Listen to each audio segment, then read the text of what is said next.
Comment avoir confiance en Allah? La confiance en Allah est-elle en toute affaire dans la vie? Qu'est-ce que signifie la phrase « Je confie mon sort à Allah » ? Veuillez voir la vidéo jusqu'à la fin, ensuite répondez. وعرفوا رحمتك لو حسوا حنيتك لو داقوا مرة محبتك لو كان هدفهم جنتك كانوا عشقوا طاعتك يا الله.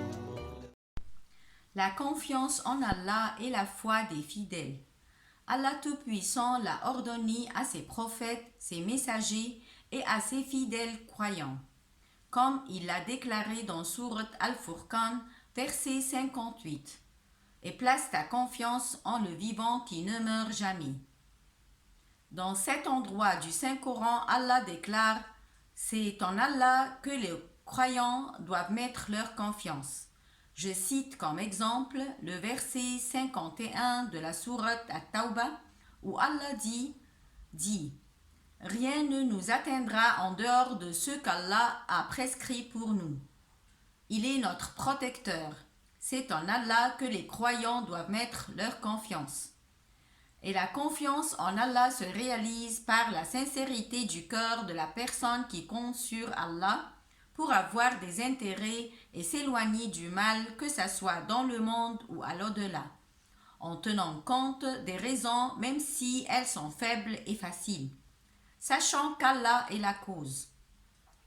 Quand Allah voulait nourrir Marie, que la paix soit sur elle, quand elle était faible, il l'a ordonné de secouer le tronc du palmier pour faire tomber sur elle des dattes fraîches et mûres.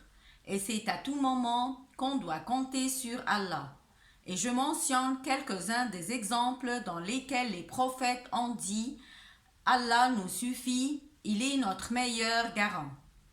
Ibrahim, que la paix soit sur lui, l'a dit quand il était jeté dans le feu. Mohammed, que la paix soit sur lui, aussi l'a dit quand on lui disait que les gens se sont rassemblés contre vous, craignez-les. Cela accrut leur foi et ils dirent « Allah nous suffit, il est notre meilleur garant ». Comme le mentionne le Coran dans Sourate Al-Imran, verset 173. Et concernant Hud, Allah Tout-Puissant dit dans Sourate Hud, versets 53 à 56, ils dirent « Ô Hud, tu n'es pas venu à nous avec une épreuve et nous ne sommes pas disposés à abandonner nos divinités sur ta parole et nous n'avons pas foi en toi. Nous dirons plutôt qu'une de nos divinités t'afflige d'un mal. » Il dit « Je prends Allah à témoin et vous aussi soyez témoins qu'en vérité je désavoue ce que vous associez en dehors de lui. Rusez donc tous contre moi et ne me donnez pas de répit.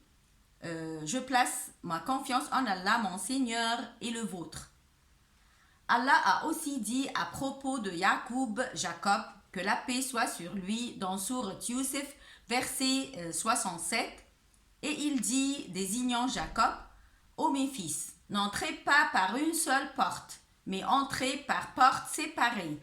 Je ne peux cependant vous être d'aucune utilité contre les desseins d'Allah. La décision n'appartient qu'à Allah. En lui, je place ma confiance, et que ceux qui placent leur confiance la placent en lui. » Allah dit aussi sur la langue du croyant de El-Pharaon, « Bientôt vous vous rappellerez ce que je vous dis, et je confie mon sort à Allah.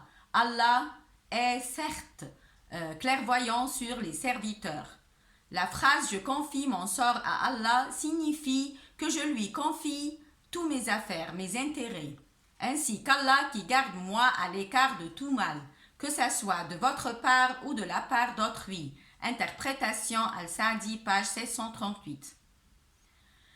Et je conclus mes paroles par une prière adorable.